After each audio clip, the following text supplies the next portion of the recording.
so that it doesn't come out, है, और फिर से ये ब्लेड एक्सपोज नहीं कर अपने हो जाए। और this is the way you hold, your 4 fingers should rest on the bottom of the handle, है ना, ये bottom of the handle, and your thumb should rest on the top of the obturator, है, और this grip, this is the grip, thumb is the, और patient को left में कर दिए। अब how is it directed? It is directed upwards and towards the umbilicus. एक तो मन में तुम सोचो कि अम्बिलिकस के तरफ हम इसको थ्रस्ट करेंगे। एनस, एनल का ओपनिंग, एनस और rectum, rectum is S shape structure, और एनस से तुम घुस रहे हो तो उसका एस ऐसे कर करके घूमता है, लेकिन अल्टीमेटली वो जाता है आगे की तरफ। और एनस का क्या है? एनस जाकर हम लोग का ये जो इंटेस्टिन एंड रेक्टम जा रहा है सीधा, और पीछे घुस करके एनल, एनल जो है वो पीछे जाता है, यूरेथ्रा का आगे पैसेज जा रहा है ना।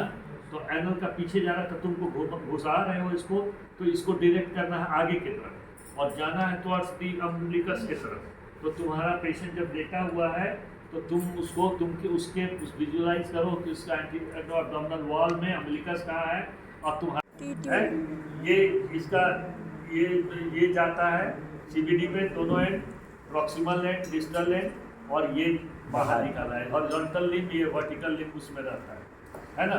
और ये बाहर आएगा, एब्डोमिनल कैविटी से बाहर आ रहा है, ये ऊपर टुवर्ड्स द लिवर एक तो जा रहा है, एक तो टुवर्ड्स द डियोडनम जा रहा है। अब कोलेडोकोटोमी कर दी है। कोलेडोकोटोमी क्यों किया जाता है? तो कोलेडोकोलिथोटोमी के पहले कोलेडोकोटोमी करते हैं, और तब लिथोटोमी निकले स्टोन को निकालते हैं। तो स्टोन को एक्सप्लोर करने के लिए सीबीडी में, या एम्पुलावेटर को ये करने के लिए, या सीबीडी को कैलिब्रेट करने के लिए सब, तो ये है कि कोलेसिस्टेक्टमी के during cholecystectomy you open the CBD and उसमें तुमको टी ट्यूब डालते हो। क्यों डालते हो? शुरू वाला फेज में जैसे मोमेंट कोलेडोकोटोमी करते हैं, एम्पुलावेटर के पास क्या हो जाता है? एम्पुलावेटर के पास एडिमा बन जाता है, जैसे कॉन्सिक्रेशन एडिमा नहीं बाद जाता, में बनता है, पहले स्पाज्म, हाँ, पहला रिफ्लेक्स होगा टच करने से सीधे स्पाज्म, एडिमा इज लेटर, पहला spasm and oedema, spasm and oedema होता है। तो शुरू फेज में जब biliary flow is obstructed because of the spasm and oedema, then back flow यदि होगा, ब्लैक स्ट्रेस होगा, तुमको सिस्टिक डक्ट जो बांधे हो खुल जाएगा, तो खुल जाएगा तो तुम उसको प्रेशर को कम करने के लिए हमको बाहर निकाल दे, डाइवर्सन करना है, बिलियरी डाइवर्सन टू प्रिवेंट ये बिलियरी स्पिलेज होगा पेरिटोनियल कैविटी में, as a result biliary peritonitis होगा। तो उसको प्रिवेंट करने के लिए बाइल को हम लोग डाइवर्ट कर दिए आउटसाइड दी एब्डोमेन, यूरोबैग में कनेक्ट कर दिए इसको, तो यूरोबैग में बाइल जमा होते रहेगा। और लेकिन कुछ दिन में 7 से 10 दिन में edema subsides, spasm disappears, and there is free biliary flow in the duodenum from the liver. So then you can take out the tube. तो कब निकालते हैं? तो 7 to 10 days के बीच में। And prior to removal of the T tube, you have to go for T tube cholangiogram, जिस तरह के एक्सरे में दिखाएंगे। तो T tube cholangiogram, T tube के थ्रू डाई डाल करके cholangio is bile, ग्राम उसका ग्राफिक रिप्रेजेंटेशन, तो कोलेंजियोग्राम, टी ट्यूब कोलेंजियोग्राम कराएंगे और टी ट्यूब उनको, हाँ। तो अच्छा, ये सब में रेडियो मार्कर्स लगा रहता है यूनिक वाला, कि कहाँ पर है तुम देख सकते हो। जब एक्सरे करते हो तो रेडियो मार्कर्स इसमें सीधे दिखाई देगा कि किस लाइन है। तो चलो ड्रेन डालने के लिए ये जो है ये भाला स्टैब है, जो कि छेद बना करके एब्डोमिनल कैविटी में छेद बना करके भीतर से पूरा एब्डोमिनल वॉल को उठा लिए और एक जगह पर इसको पंक्चर करके बाहर निकाल करके इसमें मार्कर लगा हुआ है, इसमें कहाँ तक खींच करके बाहर निकालना है, और वहाँ से निकाल दिया। उसका पोर्शन जो परफोरेटेड सेक्शन, उसमें कहीं वो छेद रहेगा, इसका ट्यूब का और पार्ट है, देख लो इसमें छेद सा बना हुआ है। तो इससे सबसे घुसेगा, इसमें जो जमा हो रहा है वो भीतर नहीं जमा रहे, बाहर निकल जाए, इसलिए परफोरेशंस बना रहता है। ये केवल है कि इसको निकालने के लिए, और ये छेद बना दिया और ये ट्यूब को हम बाहर से ड्रेन को निकाल लिया, बाद में एक्स्ट्रा पोर्शन जो है काट के आटा फेंक दिए, और भीतर वाला पोर्शन रह गया उसको बाद में निकालेंगे, उसको स्किन से फिक्स कर देते हैं ड्रेन के लिए। और ये ड्रेनिंग के लिए, ड्रेनिंग टू वो ये जो है ना ये क्या भाला को क्या कहते हैं, is also known as rice tube. Rice. इसमें डिफरेंट मार्कर्स लगा रहता है, समझे। यहाँ पर ये जो है, और यहाँ पर देखो टर्मिनल एंड पर लेडेड है ये, यहाँ पर लेड इसका वेट देने के लिए, और रेडियो अपेक रहता है, ये कहाँ पर गया है, कर्ल किया है, सब दिखाई देगा, समझ गए ना। तो ये इसको इसमें है, और इससे ये एस्पिरेट करने के लिए और फीडिंग के लिए, दोनों पर्पस के लिए काम आता है, समझ गए। तो देखो तो दिया है, डबल ल्यूमेन है, ट्राई ल्यूमेन पॉलिश भी आता है, डबल Irrigation ल्यूमेन भी है। इसमें एक ल्यूमेन है यूरिन के लिए, एक ल्यूमेन है ये बल्ब को इन्फ्लेट करने के लिए, to make it indwelling. Now at the moment it is not indwelling, क्योंकि यहाँ बैलून फुला हुआ नहीं है। टू मेक इट इनड्वेलिंग मतलब इसको it should not come out spontaneously, to fix it, it's to keep it remaining fixed in the wherever you put, it should not come out spontaneously. For that you have to create a bulb here. The bulb का बना हुआ है, but it is collapsed in the collapse state at the moment. When you put fluid through it, distilled water, normal saline, then the bulb inflates and becomes indwelling. समझ गया ना।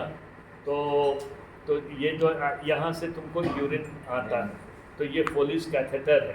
Catheter मतलब है कि यूरिन को निकालने के लिए फ्रॉम द ब्लैडर यूज़ होता है।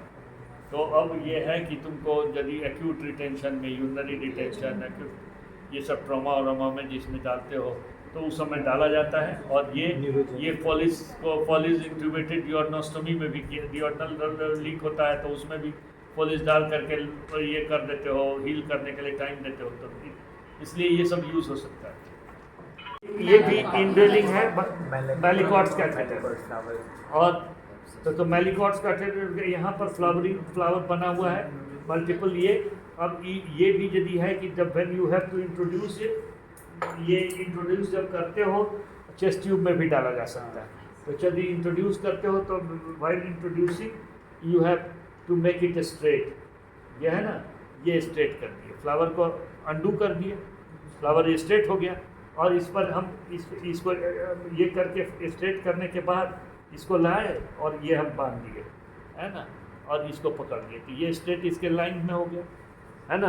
अब यदि हम यहाँ पर इंटरकोस्टल स्पेस में डालना है इसको, तो इसको स्ट्रेट कर करके, और हम जो छेद पहले इंसाइज करेंगे at the upper border of the lower lip, neurovascular plane जाता है लोअर बॉर्डर के ठीक लोअर बॉर्डर में। तो जो भी इंटरकोस्टल स्पेस में डाल रहे हो उसके लोअर रिब के अपर बॉर्डर में तुम इंसिजन बनाओ। अरे 2 रिब है ना, 2 रिब है, तो अब वो अपर वाला के लोअर बॉर्डर में जा रहा है न्यूरोवास्कुलर प्लेन, तो लोअर वाला के अपर में, लोअर वाला के अपर में, हाँ अभी नहीं आएगा बाहर, है। अब इसको जब हमको जो बाहर एंड है उसको बाइट ले करके हमको इसके थ्रू हमने इसको चेस्ट वॉल में फिक्स कर दिए या टेप कर दिए, सो दैट ये निकल नहीं जाए, समझ गया ना। तो ये इंटरकोस्टल स्पेस को ड्रेन करने के लिए, ब्लैडर को ड्रेन करने के लिए, ये सबको वही कैविटी को ड्रेन करने के लिए दिस कैन बी यूज, समझ गया। तो मैलिकॉट्स कैथेटर है। तो मैलिएबल ये है तुमको। अब फिस्चुला प्रोब क्या चीज़ है कि इसमें देख रहे हो कि नीडल में जैसे तो हम लोग का रहता है धागा और नीडल ये रहता है, उसमें बीच में कटा रहता है थ्रेड को डालने के लिए, यहाँ भी कटा हुआ है। तो लेकिन यहाँ पर टिप ये ब्लंटेड टिप है और बल्बस टिप है, बल्बस है यहाँ पर थोड़ा सा, है ना। अब ये जो डालते हैं तो हमको पकड़ने के लिए ये भी हुआ, यहाँ पकड़े, ये फ्लैट सरफेस को पकड़े, और हम फिस्चुला का एक्सटर्नल ओपनिंग, इंटरनल ओपनिंग, तो फिर एनल फिस्चुला को समझो कि एनल फिस्चुला है तो उसका एक्सटर्नल ओपनिंग है। Fistula is a track communicating two epithelial, connecting two epithelial surfaces. One is on the skin surface, another may be in the rectal wall, in the anal wall. तो ये कहाँ जा रहा है जानने के लिए, तो इस जैसे हम ये उसमें और उसमें इसके टिप पर जैलोकेन दिए हुए हैं, ये आस्ते से उसमें जा रहा है फिस्चुला ट्रैक। अब ये अपने से हल्का प्रेशर दिए जहाँ निकले, तो हमको ओपनिंग, इनर ओपनिंग, हम यदि वो ये में प्रोक्टोस्कोप लगाए हुए हैं और प्रोक्टोस्कोप लगा कर करके हम फिर देख रहे हैं कि किस पार्ट ऑफ रेक्टम में निकल रहा है, एनल कैनाल में निकल रहा है। तो एनल फिस्टुला लोअर टाइप है कि हायर टाइप है, समझे, किस पार्ट में है।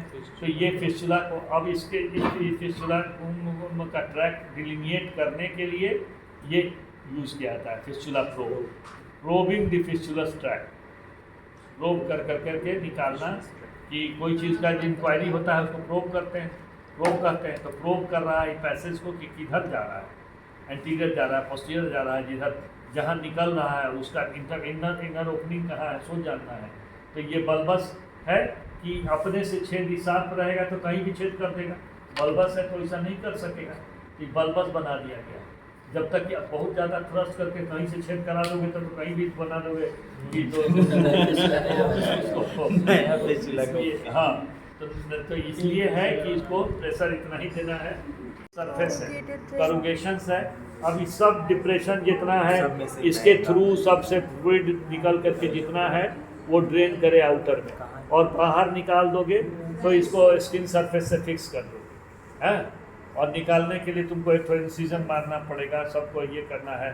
और ये देने के लिए इसीलिए वो स्टेप वाला जो आया है कि सक्शन ड्रेन के लिए है, वो सक्शन ड्रेन वो डालने के लिए उसमें जो है ना, वो जो भाला था वो भाला, तो सक्शन ड्रेन, हाँ, ये तो उसमें यदि तुम एब्डोमिनल वॉल में डाल दिए और वो जो ट्यूबिंग है उसको सक्शन ये में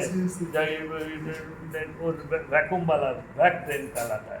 तो वैक ड्रेन में यदि वैक्यूम ड्रेन है वो वैक से नेगेटिव प्रेशर से वो खींचते रहेगा। और तुम प्लेस केवल इसको फैसिलिटेट करना कि डाल करके छेद बनाने में आसानी हो जाता है कि भीतर अंडर विजन की कोई विसरा कोलन इंटेस्टाइन सब कोलन